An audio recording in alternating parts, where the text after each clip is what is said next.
I see the world your way, and I'm not afraid to follow. I see the world your way, and I'm not ashamed to say so. I see the Jesus way, and I'm walking in the light. Hey.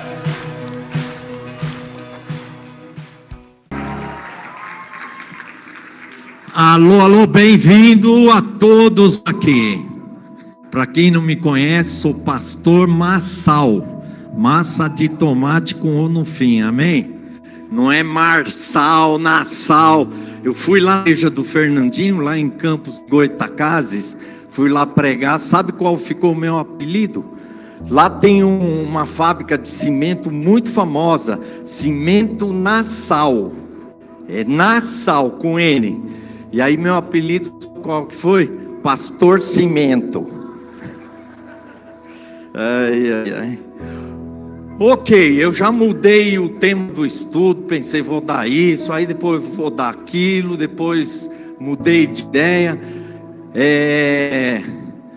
Põe um estudo sobre centralidade. Foram os irmãos ali que me ajudaram a definir esse tema.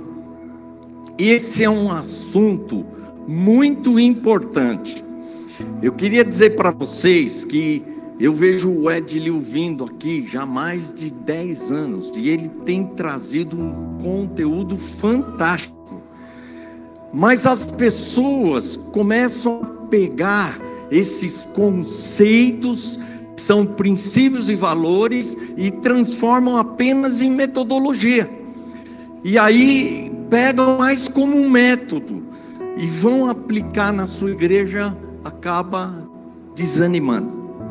Então, há algumas coisas muito importantes, e eu creio que uma delas, fundamentais, é a centralidade de Cristo, ok? Então, hoje eu quero passar esse estudo sobre centralidade de Cristo. Bom, a centralidade de Cristo tem sua base na salvação.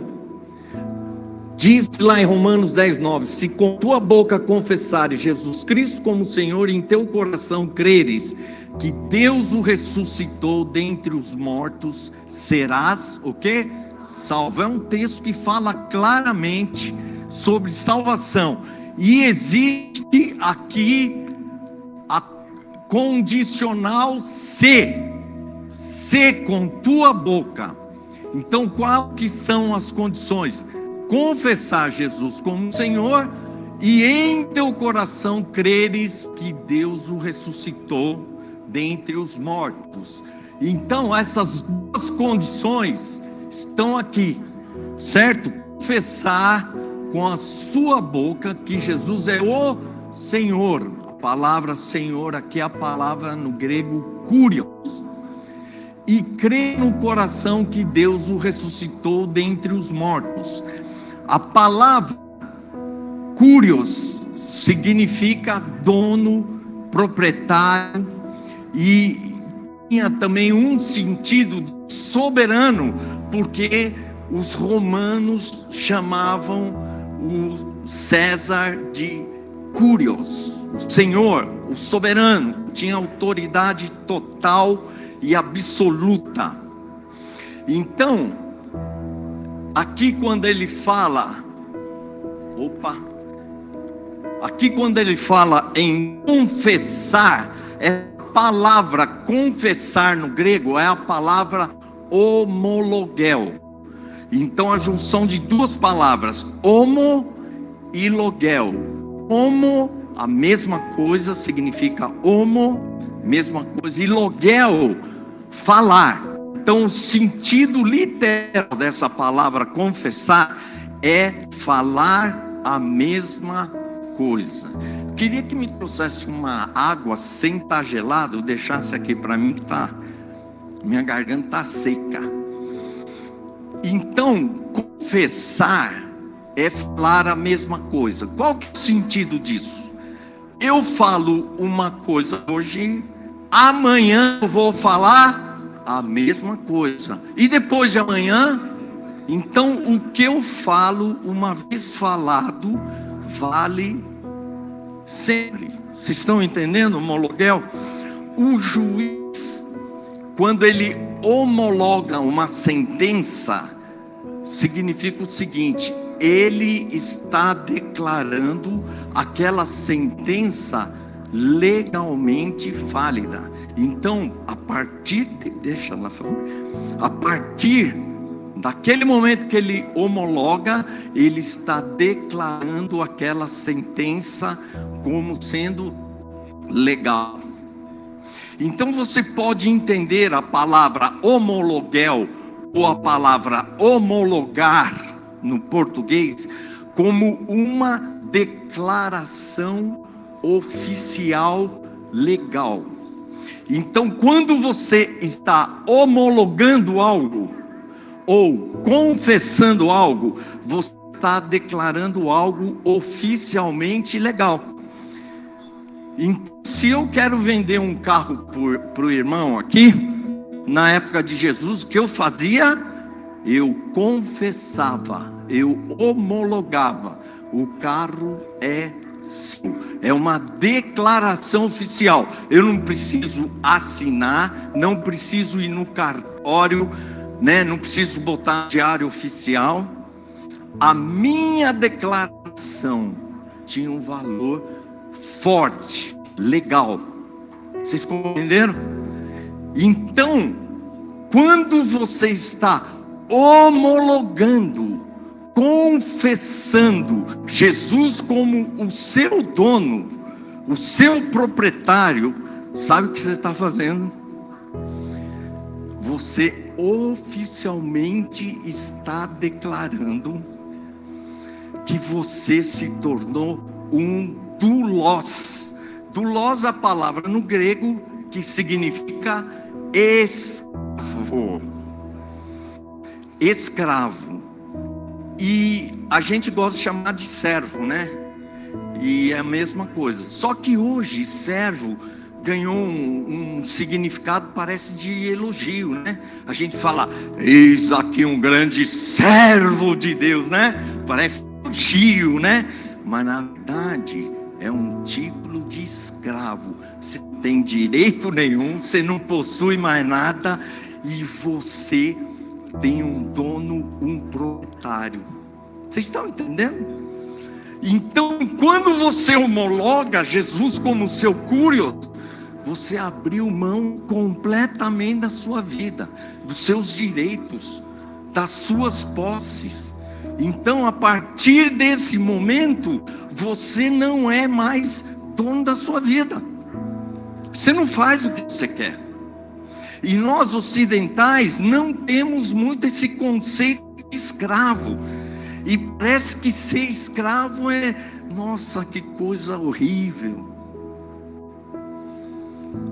Mas, ou você é escravo do pecado, das trevas, desse sistema do mundo, e vai ser destruído, corrompido e etc.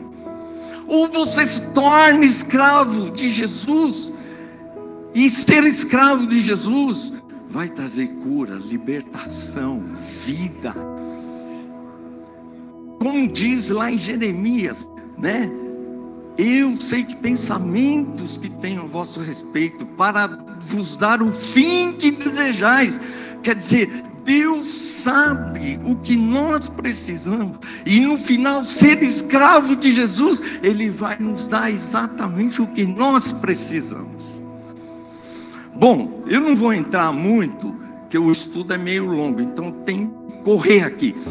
Mas aqui está um ponto fundamental, uma condição fundamental: declarar oficialmente Jesus como o seu dono, o seu proprietário. Você está abrindo mão 24 horas por dia, sua vida é dele. Você não faz mais o que você quer. Seus sonhos não é mais, o meu sonho, tem muitas essas coisas. O meu sonho, eu trabalho muito com o ministério de adoração. E o pessoal do ministério de adoração, porque o meu ministério, ele não vive mais para si. Ele não vai fazer o que ele gosta, o que ele acha. Ele está 24 horas para fazer uma única coisa. O quê? A vontade do Senhor. Amém?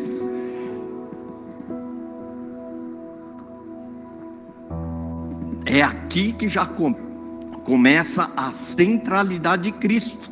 A centralidade de Cristo começa no seu coração. Quando Ele se torna o Senhor da sua vida. Eu acredito que hoje nós estamos vivendo um momento onde o senhorio de Cristo está assim de 0 a 10. Está lá no 2, 3, está lá embaixo. Nós estamos fazendo mais o que a gente acha que pensa, buscando os nossos sonhos, nossos desejos, os nossos prazeres, do que querer viver para Ele. Então, eu acho que o senhorio de Cristo é algo que nós temos que resgatar. Verdade ou não? Amém.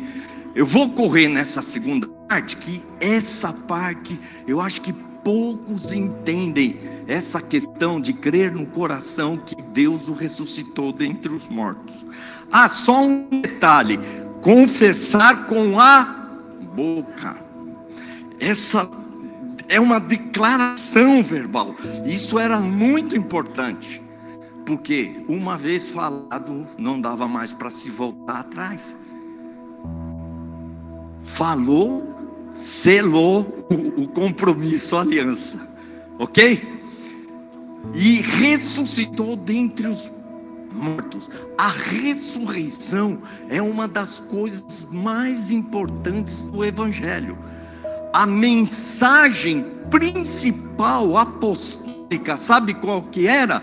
Jesus morreu, ressuscitou. No Pentecoste, com aquele derramar do Espírito Santo, Pedro fala do Espírito Santo, da promessa de Joel, mas ele conclui dizendo: Jesus morreu, ressuscitou. Aí eles foram presos, eles foram soltos, estavam lá lá no pátio pregando. O que eles pregavam? Jesus morreu, Jesus ressuscitou. Paulo está em Atenas, falando com pagãos, com os gregos. E aí, o que ele prega? Jesus morreu, Jesus ressuscitou.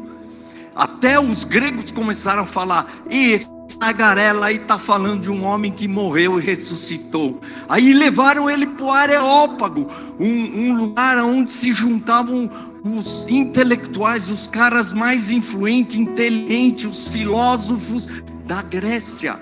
Qual foi a mensagem de Paulo? Jesus morreu, Jesus ressuscitou. Ué, parece que essa mensagem desapareceu das igrejas. Só se fala de Jesus morreu e ressuscitou na Páscoa. E eles o tempo todo pregavam sobre Jesus morreu, mas ressuscitou. Por que isso?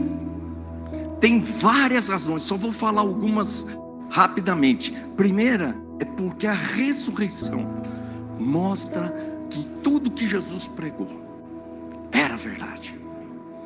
Ele mesmo falou de si que ele iria ressuscitar. Mostra que a palavra dele era verdadeira.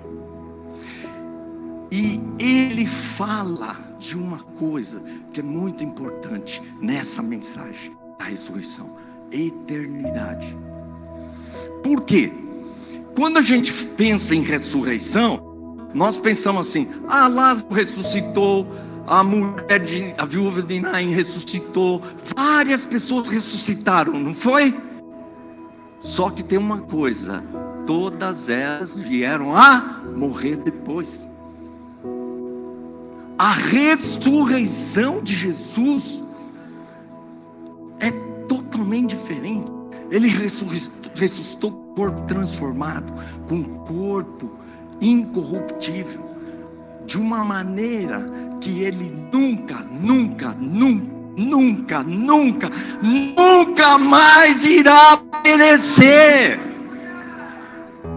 Então, se você pensar em termos de milagres, dando nota de 0 a 10, curar uma dor de cabeça, vamos dar uns 2 aí, vai. Curar uma pessoa que tem problema de coração, vamos colocar aí 6, 7. Ressuscitar uma pessoa que estava morta, uma pessoa verdadeiramente morta. Poxa, já vamos dar uns 9, 10. Agora, a ressurreição de Jesus, se você for dar uma nota de 0 a 10, você vai dar 10 elevado a 10 quatrilhões, uma coisa imensurável, porque Jesus, ele ressuscitou com um corpo que nunca mais irá perecer, com um corpo eterno. Vocês conseguem entender? Não existe nada nesse universo que vai viver eternamente. Tudo está perecendo, e Jesus ressuscitou com um corpo eterno. Era uma matéria perecível e se transformou em algo eterno. E a eternidade é uma coisa muito importante. E Paulo, quando fala de esperança, sabe, nós temos um conceito errado de esperança. Nós achamos, a esperança é que as coisas vão melhorar, esperança que a minha vida eu vou chegar num nível tal e pá. Nós temos esperança em relação às coisas desse mundo. Mas Paulo fala em 1 Coríntios 15, se a nossa esperança se resumir nas coisas desse mundo, ela é vã.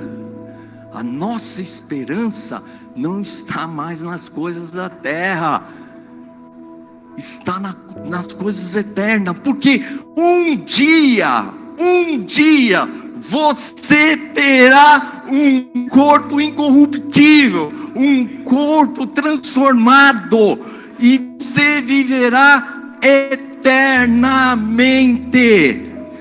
Não há preço, não há milagre comparável. O homem mais rico do mundo aí, parece que eu vi hoje, ele tem 200 bilhões de dólares, o Elon Musk. Ele é extremamente rico. Todo o dinheiro dele não vai comprar a vida eterna. Não tem preço. Aliás, tem o preço: Jesus. Tão caro, custou a vida de Jesus. Então, por isso que Paulo fala: pensai nas coisas lá do alto, buscai as coisas lá do alto. Se a nossa fé, a nossa confiança não está direcionada na eternidade, se a nossa esperança não está lá, sabe o que vai acontecer? Você vai colocar esperança nas coisas desse mundo. Aonde está a tua esperança? Jesus disse: não ajunteis tesouros na terra, ajunteis tesouros no céu. Por quê? Ele dá a explicação do porquê. Onde está o teu tesouro, está também o teu coração. Não pode estar aqui na terra, não. A tua esperança não pode estar aqui. Tem que estar o quê? Eternidade. Então isso aqui é fundamental. E não é crer aqui, é crer aqui. Crer no coração envolve todo o seu ser. Então, essas duas condições são importantes. E aqui, então, começa essa ideia da centralidade de Cristo. Por quê? Porque Ele é o dono da sua vida. Vamos avançar. A centralidade de Cristo na criação. Então, Colossenses, depois quem quiser esse PowerPoint pode pegar, ou o pessoal vai disponibilizar no site, certo? Colossenses 1,15, esse Jesus é a imagem do Deus visível, o primogênito de toda a criação. Nele foram criadas todas as coisas. Em Cristo, coloquei, esse é Jesus. Em Cristo, tudo que existe, gente, tudo que existe nos céus e sobre a terra, as visíveis e invisíveis, sejam tronos, soberanias, principados, potestades, tudo foi criado como meio de Cristo. E para quem? Para Cristo.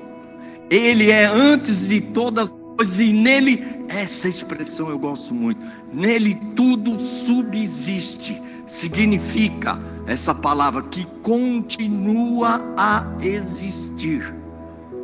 Então tudo continua a existir por causa de quem? Se você tirar Cristo, tudo desaparece. Então, se você vê as estrelas, o universo, a natureza, tudo funcionando como um relógio, é por causa dele. Ele é o centro de tudo, é ele que está mantendo vivo. Tudo continua a existir por causa de quem? Por causa de Cristo.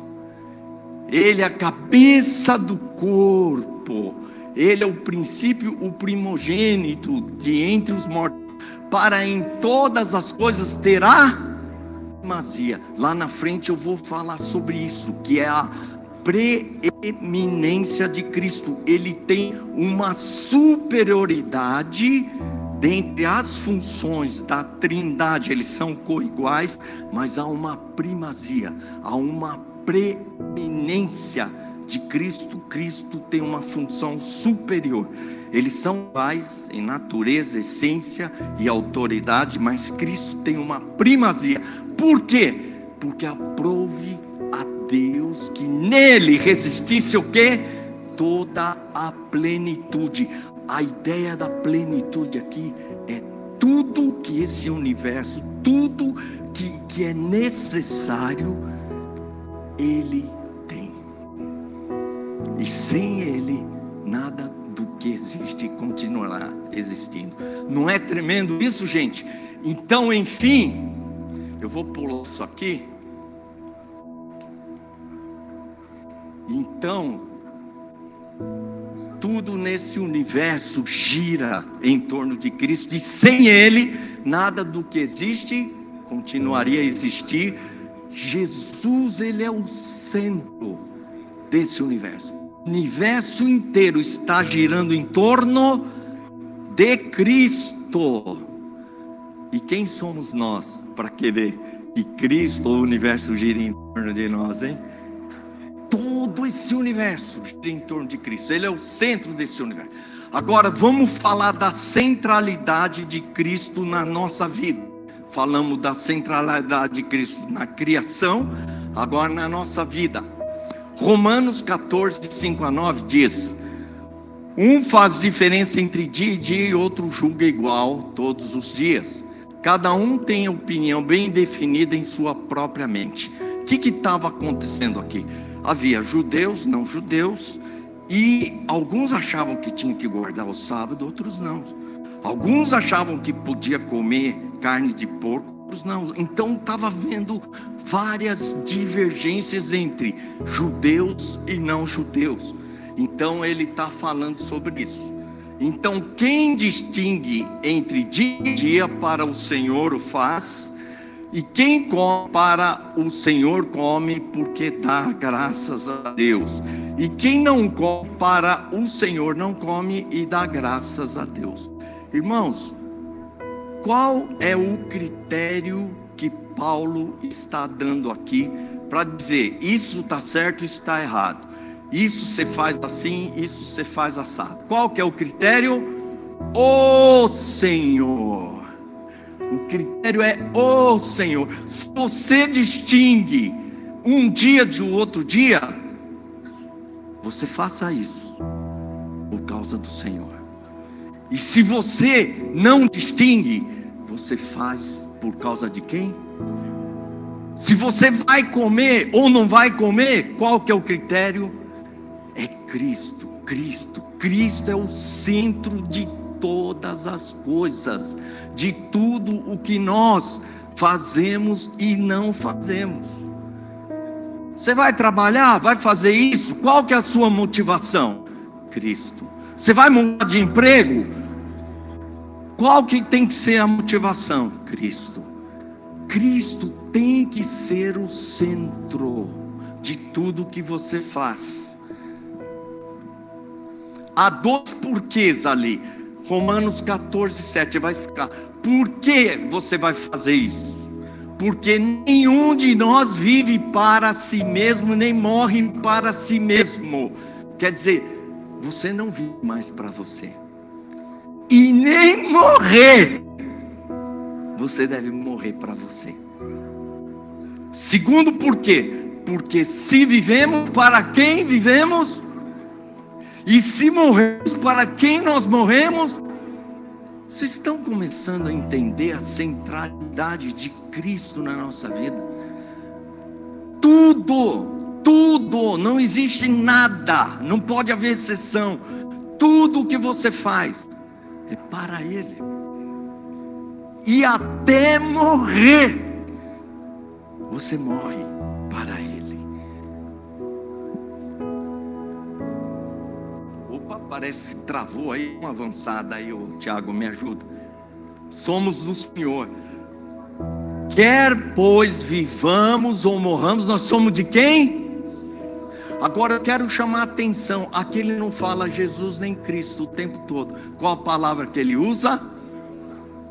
Então eu vou traduzir em português. Quer vivamos, morramos, somos do nosso dono, do nosso proprietário. Nós somos Ele, Ele é o nosso dono, Ele é o nosso proprietário. O motivo foi precisamente para esse fim, que Cristo morreu e, que nós falamos, ressuscitou. Ele ressuscitou, sabia por quê? Para ser o dono, o proprietário, o soberano. Para ser o quê? O dono, o proprietário, o curios, tanto de mortos como de vivos. Não é forte esse texto? Ele não deixa dúvida nenhuma. Centralidade de Cristo na sua vida. Você não vive mais para si mesmo. Sua vida não é mais sua. Que loucura, hein? Que evangelho. Eu acho que nós perdemos noção desse evangelho, onde Cristo é tudo. Ele é o centro e não nós. As pessoas vêm na igreja.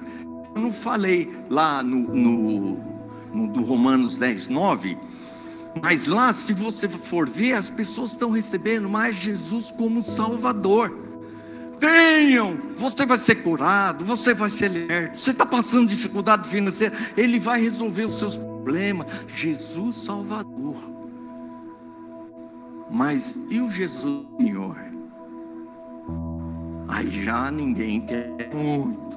Mas Salvador, eu quero. Que liberta, que cura, que prospera. Mas e o Jesus Senhor? Dá para ser salvo pela metade, será?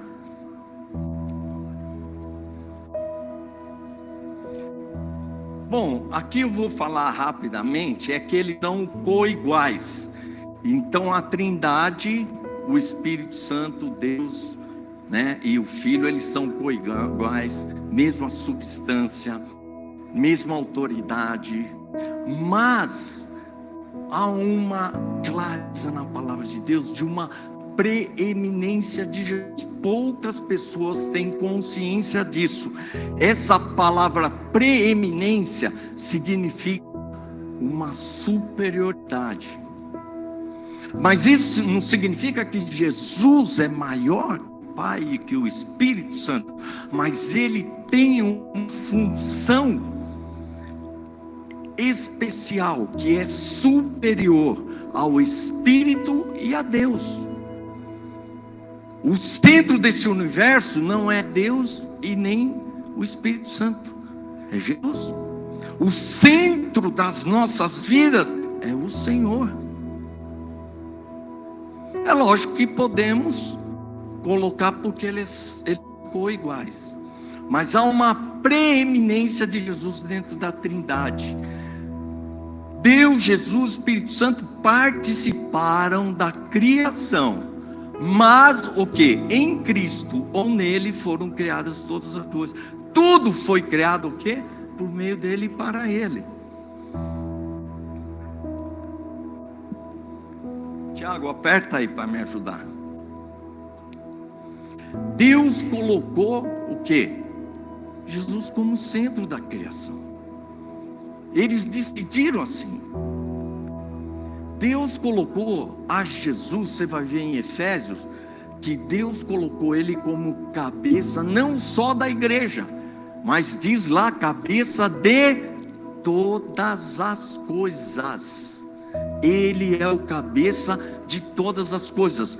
Duas palavras que eu quero que você guarde quando nós falamos de cabeça: autoridade e comando. Então, a cabeça é a única autoridade e comando. A minha cabeça, aqui, existe outra? Se tiver duas, o que vai dar? Vai ser uma confusão. E ele é a cabeça, o único, comando e autoridade de todas as coisas e da igreja. Efésios 1, tá? Acho que nós vamos. Ele é a cabeça do corpo da igreja, ele é o princípio primogênito entre os mortos, para em todas as coisas ter o quê? A primazia. Ele vem primeiro, é uma preeminência, é uma superioridade, ok? Eu acho que eu vou pular esse texto aqui. Eu vou dar um exemplo. Agora, quando você começa a ler a Bíblia, você vai ver, de Gênesis a Apocalipse, ele é o alfa, o ômega, o princípio, o fim. Quem que é? É Cristo, Espírito Santo ou Deus? Cristo. Ele é o início, o princípio, tudo girando em torno dele. Então, olha só como a gente deve se encher do Espírito Santo. Eu sei que para alguns aqui isso vai ser chocante, mas olha, presta atenção. É a palavra, não sou eu que estou dizendo. Leia com essa visão bíblica.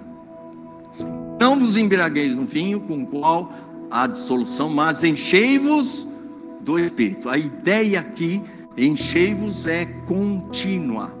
Não é uma experiência, um evento que você se encheu e não precisa mais se encher nunca mais.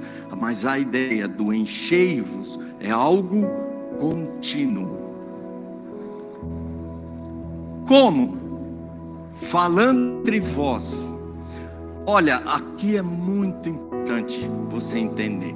Nós lemos a Bíblia com uma mentalidade individualista. Tudo nós pensamos em eu. Mas as cartas de Paulo não foi escrita para o indivíduo, mas para uma comunidade. Ele fala os santos, a igreja tal. Então, você vai ver essa visão corporativa, de corpo. Quando lá em Efésios capítulo 3 ele fala, para que experimenteis a altura, a largura, a profundidade do amor de Cristo. Sabe como ele diz? Com todos os santos. Não é algo que você experimenta individualmente. Ah, Senhor, eu quero ser cheio do Espírito Santo. Não, é algo corporativo. Sozinho você não consegue, é com o corpo. Aí em Efésios 4, ele fala, que a gente deve o quê? Crescer até que todos cheguemos à estatura da plenitude de Cristo. Qual que é a visão? não é individual, é grupo. Se você chegar no topo da montanha sozinho, agora eu virei um super crente, sozinho, você é um fracassado, porque a visão é todos, não se abandona ninguém, não se pensa sozinho. E aí, quando você fala de se encher do Espírito Santo, eu vou para o monte, eu quero me encher do Espírito Santo, eu vou para o meu quarto sozinho, tal. Paulo fala, falando entre vós. Dá para falar entre vós sozinho? Não dá. Então essa experiência de se encher do Espírito Santo não é uma visão individualista, é uma visão corporativa. Por isso que nós precisamos uns dos outros. Já dizia há muito tempo que a vida cristã é uma coisa impossível de ser vivida, é algo muito difícil, mas como corpo. Por isso que o Ed Livre vai falar muito do uns aos outros. Porque sozinho nós não conseguimos. A ideia do corpo é que nós precisamos. Você não existe como corpo sozinho. Você já viu um dedo andando no chão? Vai parecer o quê? Uma taturana. Você vai lá. É uma aberração. Não existe no corpo um cara andando sozinho. Então a visão aqui, ser cheio do Espírito, é uma experiência corporativa, como corpo e não como indivíduos. É isso que Paulo está nos estimulando. Mas olha só que interessante. Entoando e louvando de coração a quem? Ao seu dono, seu proprietário, com hinos e cânticos espirituais. Espera aí, eu quero me encher do Espírito Santo. O que eu vou buscar? Espírito Santo, vem, me enche. Eu quero ser cheio do Espírito. Vem Espírito Santo sobre a minha vida. Mas o que Paulo está falando?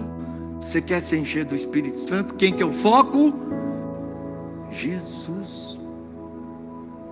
Você já tinha prestado atenção nisso? Depois, dando sempre graças por tudo a Deus nosso Pai, em nome de quem? Jesus Cristo. E por último, olha, gente, nós precisamos resgatar. Quando a gente fala de se encher do Espírito Santo, sujeitai-vos. Nós precisamos aprender. Aqui é um processo de humildade, de reconhecer o valor de cada irmão, de reconhecer a autoridade de Deus na vida uns dos outros, nos sujeitarmos uns aos outros, no temor de... Onde está o foco aqui? O Espírito Santo. Você quer ser cheio? O foco é Cristo. Isso abriu os meus olhos. Por quê? Porque eu sempre pensei como Espírito, vem Espírito, clamamos a Ti. Não é antibíblico, não é errado isso, mas vocês precisam entender que há uma preeminência de Cristo. E tudo na igreja gira em torno de Cristo. O Espírito Santo, Deus, estão se movendo tremendamente, mas colocando Cristo numa função de preeminência. Então, você quer saber, por exemplo, eu vi uma vez de um mover lá em Brasília, que os estudantes universitários lá estão tendo um mover de Deus, derramamento do Espírito Santo. Como é que você vai saber se é do Espírito ou se é da carne? Como é que você vai saber? Quando você perceber que o que está acontecendo lá aponta para quem? Cristo. Cristo. Por quê?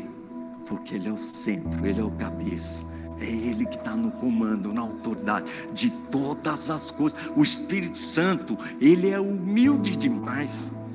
Ele é humilde demais. Porque tudo que Ele faz, Ele não se exalta. Ele sempre vai apontar para Cristo. É aquele cara que faz tudo. E na hora do exaltar-se, é Cristo. Encher-se do Espírito Santo, o foco é Jesus. Então, quando Jesus falou sobre as funções do Espírito Santo, ele diz: quando, porém, o Espírito da verdade, ele vos guiará toda a verdade. Quem que é a verdade? Jesus é verdade. Ele o quê? O que o Espírito Santo veio fazer? Glorificar Jesus. O Espírito Santo, quando age, o resultado, o que é? Glória de Jesus. Como saber quando o Espírito Santo? Quando o resultado é glória de Jesus. Em Apocalipse, você pode ler Apocalipse, você vai ver. Todo momento de adoração é a Deus e a Jesus como Cordeiro. Leão ali, ele vai falar uma vez. Chaves que está na mão, tal, o leão da tribo de Judá. O resto, Jesus aparece como... Por que a igreja fala muito leão, leão, leão? E não fala do Cordeiro? Tem alguma coisa diferente? Se em Apocalipse, a visão espiritual, nas regiões celestiais, maior parte, Jesus, o Cordeiro. Aí eu cheguei numa sala de um pastor lá em Belo Horizonte. Era uma parede todinha cheio de fotos de leão. Leão de tudo quando é tipo. Aí eu brinquei com ele e falei assim: ô fulano, aqui não tem um cordeiro nessa parede. Aí eu expliquei para ele que quando na região celestial ocorre a adoração, eles estão adorando a Jesus como cordeiro e não como leão. Tem uma lição, hoje eu não tenho tempo de falar sobre isso, vamos para frente. Quem salva? Jesus. Quem que cura? Jesus. Quem que liberta?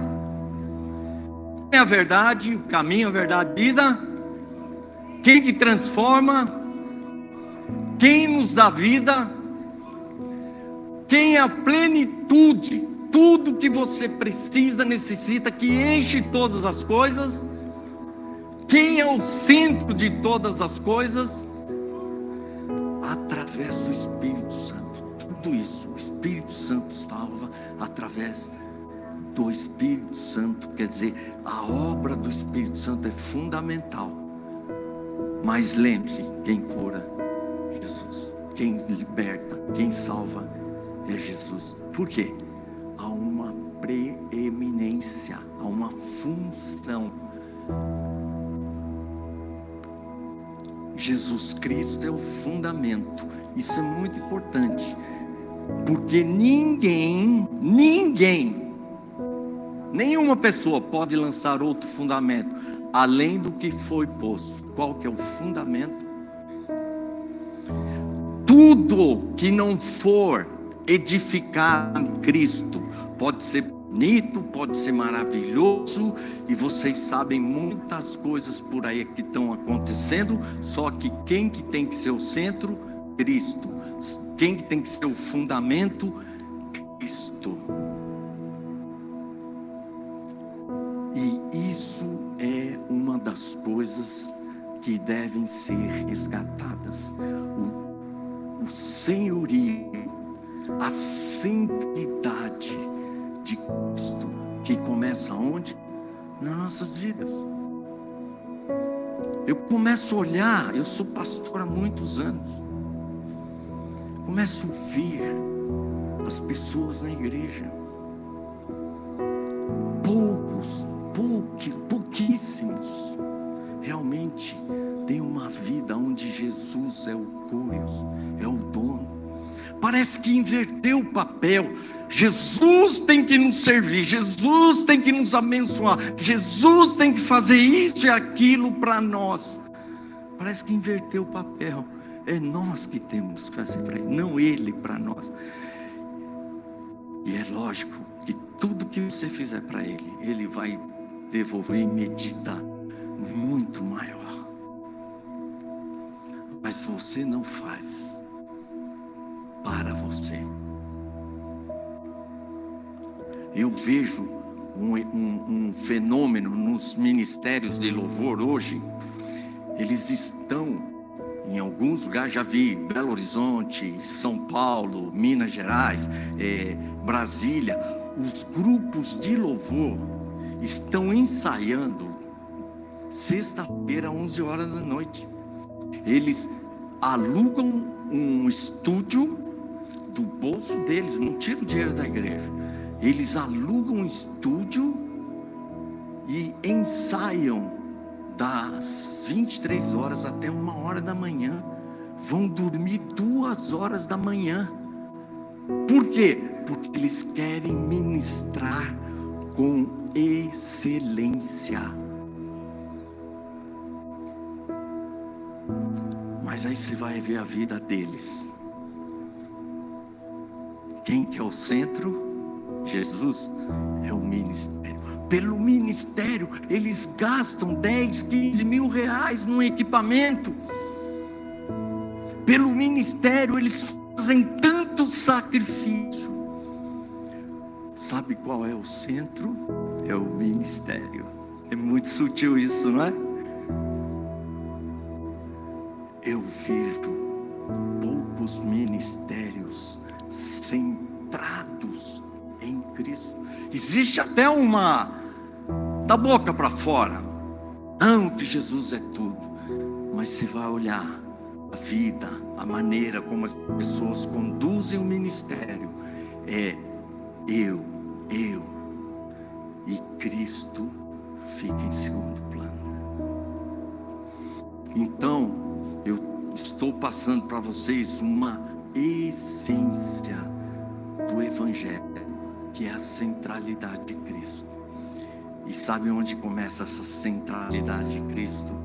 No seu coração. Ele manda na sua vida? A sua vida realmente está girando em torno de Cristo? Tudo que você faz é por causa de Cristo. Cristo é o centro dos seus sonhos, dos seus planos, de tudo que você faz. Irmãos, eu não acredito que alguém consiga fazer isso 100%. Eu não consigo. Mas tem que haver esse desejo, esse propósito. Não adianta que Jesus saiu daqui. Jesus não existe mais na sua vida. De segunda a sábado, Jesus está em segundo plano. Eu acho que nós estamos precisando repensar a nossa vida cristã. E uma das coisas, para mim, mede maturidade e saúde de uma igreja. Eu fui em muitas igrejas, o quanto que Jesus é o centro na vida dessas pessoas. Que ânimo, empolgação, até milagres, tudo isso faz parte. Mas se tudo isso não aponta para Cristo em tudo que você faz, em tudo que a igreja faz, está havendo algum problema. Vamos ficar de pé.